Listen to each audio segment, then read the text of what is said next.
Hello friends, कैसे हो आप सब। मैं राजू भाटिया आपका रुचि क्लासेस 71 में एक बार फिर से स्वागत करता हूं। तो कैसे हो मेरे बच्चों, आशा करता हूं जबरदस्त जिंदाबाद हो गए।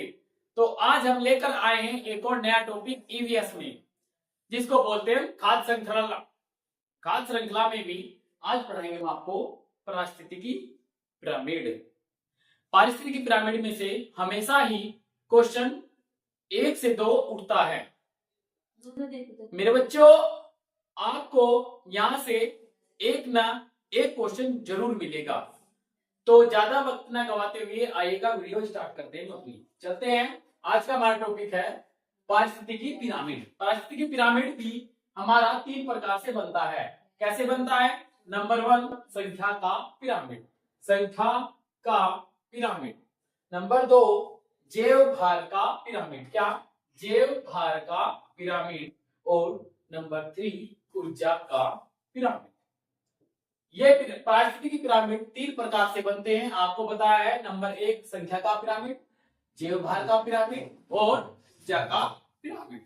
ये 3 प्रकार से बनता है। आइएगा पहले पिरामिड पर चलते हैं। कौन से पिरामिड पर? संख्या का पिरामिड।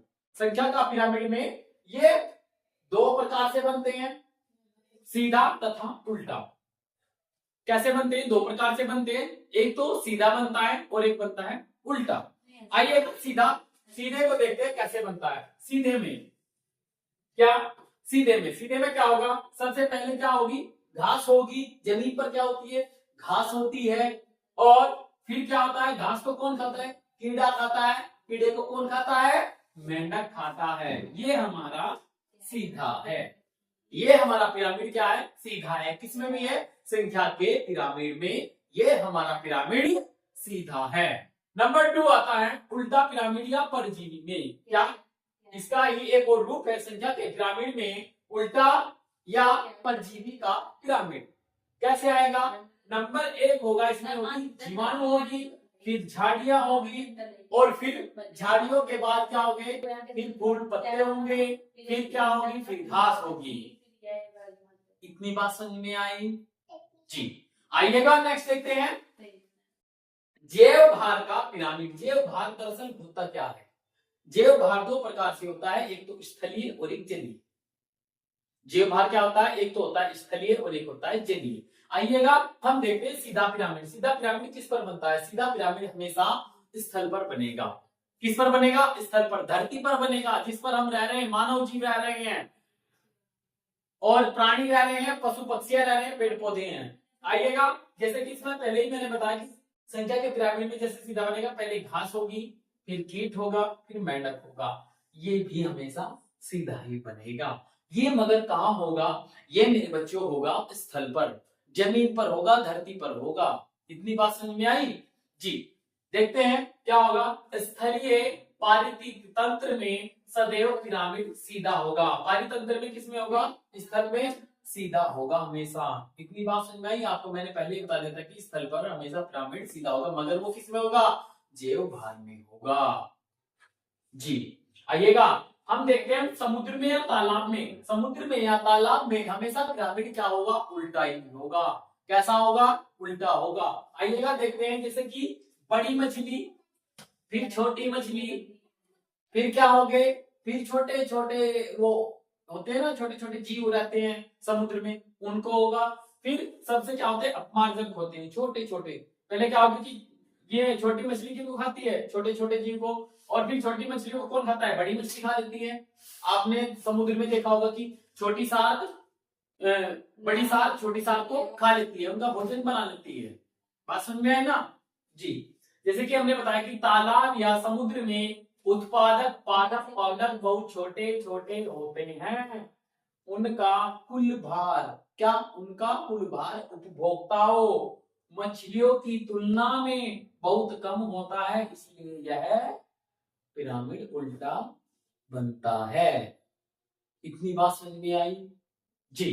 नेक्स्ट देखते हैं ऊर्जा का पिरामिड। क्या देखते हैं? ऊर्जा का पिरामिड। ऊर्जा का पिरामिड कैसे? सीधा बनेगा हमेशा। ऊर्जा का पिरामिड कैसे बनेगा?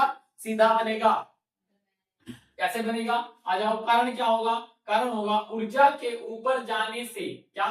ऊर्जा के ऊपर जाने से उसका क्या होता है, ह्रास होता है, डेफिशिएंसी, ह्रास, घटता है, क्या वो घटता है, जैसे जैसे ऊपर जाएगा ऐसे ऐसे घटेगा। जैसे कि अब आ जाओ यहाँ पर, पहले क्या होगी, घास, घास को कौन खाएगा, कीड़ा खाएगा, घास को कौन खाएगा, कीड़ा, कीड़ा खाएगा, कीड़े को कौन खाएगा, मेंढक खाएगा, मेंढक को कौन खाएगा, सांप खाएगा, सांप को कौन खाएगा, मोर खाएगा, मोर को कौन खाएगा, शेर खाएगा।